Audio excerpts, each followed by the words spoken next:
Bonjour à tous et bienvenue dans cette vidéo un peu spéciale de Block United. Normalement, on se fait un petit point de marché tous les lundis, mais aujourd'hui, en ce vendredi 11 juillet, écoutez, on a quand même un nouvel ATH, et pas des moindres, c'est pas le petit ATH qu'on a vécu il y a quelques jours, mais ici, on a bien breaké les 111, 112, 113 pour arriver jusqu'aux 118 000 dollars. Donc c'est pas rien, et on s'était dit que ce serait intéressant de pouvoir faire une vidéo pour un peu parler de ce qui s'est passé, mais surtout ce à quoi on peut s'attendre aussi, puisque encore une fois, une des, on va dire, euh,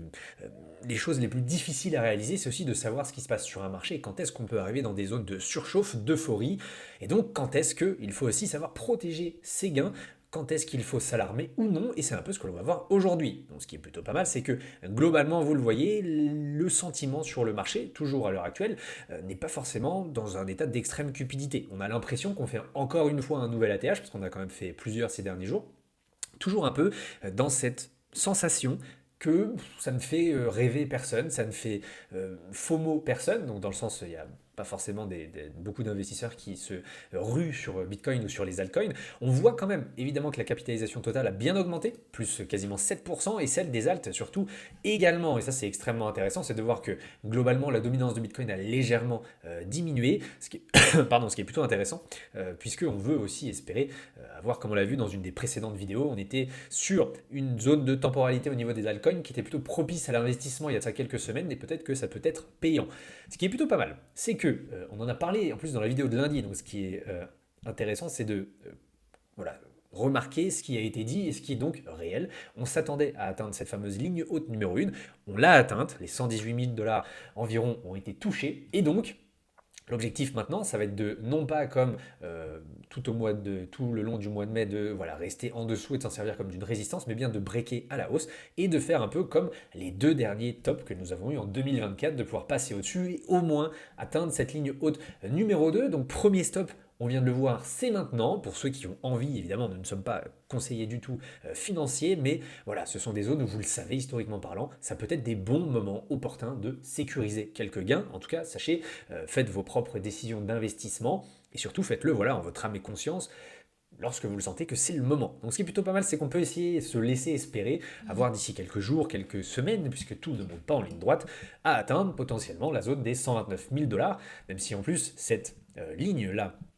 est dynamique, cette estimation de prix est dynamique, donc va s'adapter avec l'action du prix, elle pourrait potentiellement monter au-dessus des 130 000, ce qui est extrêmement intéressant et pertinent. Donc pour l'instant, on est plutôt pas mal. On n'est ni dans la surchauffe, mais on commence forcément à s'y rapprocher, mais ça nous montre aussi que potentiellement on a de quoi aller plus haut. Ce qui est plutôt, on va dire, très pertinent également. On va se baser toujours sur le Magic Bands, mais ici c'est un nouvel indicateur développé par Block Unity en exclusivité. C'est le Top Magic Bands Trend. Alors ici c'est de voir, donc là on va se baser sur le top 100 des crypto-monnaies justement qui sont dans des tendances haussières ou non. Et donc comme vous le voyez, dès qu'on s'approche sur beaucoup, en tout cas, un haut pourcentage de ces crypto-monnaies qui se retrouvent en tendance haussière, c'est principalement dans des zones voilà, d'euphorie, de top. Et pour l'instant, bah, comme vous le voyez, au 11 juillet, à l'heure actuelle, on en a très très peu. Donc ce qui est vraiment intéressant, c'est de voir qu'il y a de la marge au niveau des crypto-monnaies, donc plutôt globalement, hein, pas forcément sur Bitcoin uniquement, mais on a largement de quoi aller plus haut avant vraiment d'avoir cet aspect d'euphorie et voilà, de surchauffe sur le marché. D'ailleurs, et ça, idem, parce qu'encore une fois, le but c'est de faire la rétrospective de ce qu'on s'est dit ces dernières semaines. Ça fait longtemps que j'utilise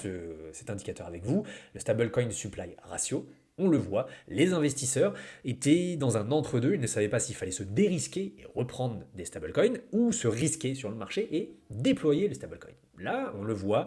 cette hausse pousse les investisseurs à se risquer, à se mettre sur le marché, puisque on peut voir qu'au niveau du sentiment donc et des actions de ces investisseurs, eh bien c'est plutôt un mouvement qu'il faut suivre. C'est pas un FOMO spécialement parce qu'on n'est pas encore dans l'extrême euphorie d'avoir tout en fait enfin, trop de stablecoins déployés d'un coup, mais on voit que c'est un début de tendance très haussier qui commence à être là et on va vérifier si le momentum peut être encore plus solide. Déjà avec des indicateurs on-chain tels que le MDR Z-Score d'abord et de voir en fait si vous voulez la poche de profit latent, donc non sécurisé, non récupéré dans nos poches, pour voir si, déjà, avec ce nouvel ATH 78 000 dollars, on est dans un excès, pareil, euphorie, etc. Ce que l'on voit, c'est qu'on est plutôt quasiment au même niveau que lorsqu'on a atteint notre précédent ATH de fin mai, mais qu'on est encore très très loin des, on va dire, de la phase où potentiellement beaucoup trop d'investisseurs ont beaucoup trop de gains latents, et donc il va y avoir un déséquilibre sur le marché. Donc plutôt intéressant de voir que pour l'instant, on est très très loin d'avoir trop de gains latents sur BTC, ce qui pourrait encore une fois nous porter préjudice pour pour la hausse, en tout cas si on souhaite qu'elle continue. Idem du côté du SOPR, où ici on veut voir si trop de profits sont pris, déjà, cette fois, donc justement ces fameux gains latents, voir quand est-ce qu'ils vont être sortis du marché. Et on ne va pas se baser sur cette barre là, parce qu'en fait on en a parlé la semaine dernière, mais c'est une anomalie due aux 80 000 BTC qui ont été déplacés récemment, etc., de vieux BTC, mais globalement le SOPR en général, comme vous le voyez, il est plutôt ici à 1,01, 1,02 de ratio, c'est-à-dire qu'il y a des profits qui sont pris mais très légers, très loin encore une fois, des précédents tops. Donc on est aux 118 000 $, et pour autant on a cette sensation qu'il n'y a pas encore de gains énormes latents qui peuvent justement créer un déséquilibre entre l'offre et la demande, et donc au marché, donner l'occasion au marché de se retourner. Et on le voit ça aussi avec le MVOCD, qui nous permet de remarquer quand est-ce que de très vieux coins sont évidemment vendus sur le marché. Généralement, comme vous le voyez, hein, pareil, ça flash rouge lors des deux précédents tops. Beaucoup d'investisseurs long terme ont vendu, ont pris des gains, et pour l'instant, si le ratio monte, certes, on ne va pas se plaindre non plus de prendre des profits sur ces niveaux de prix, et même pour l'instant, on est loin des excès, ce qui nous montre qu'on a vraiment de la marge. Et tout ça pour dire que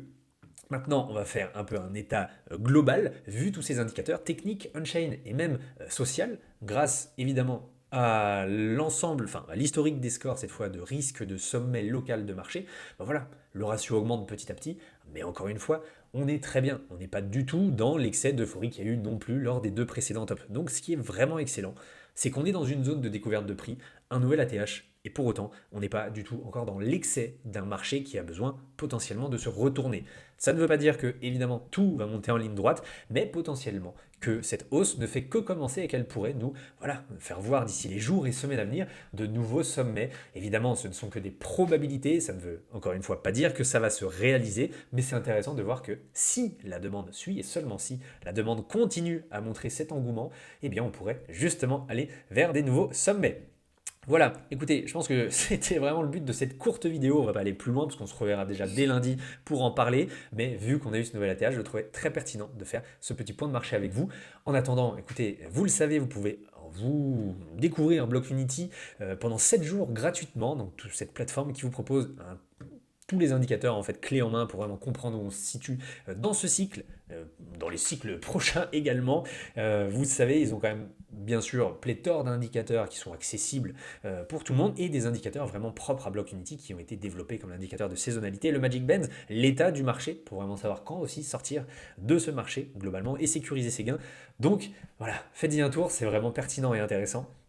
Et en tout cas, vous ne serez pas déçus. Donc je vous dis à la semaine prochaine et merci d'avoir suivi cette vidéo et à très bientôt sur Block Unity.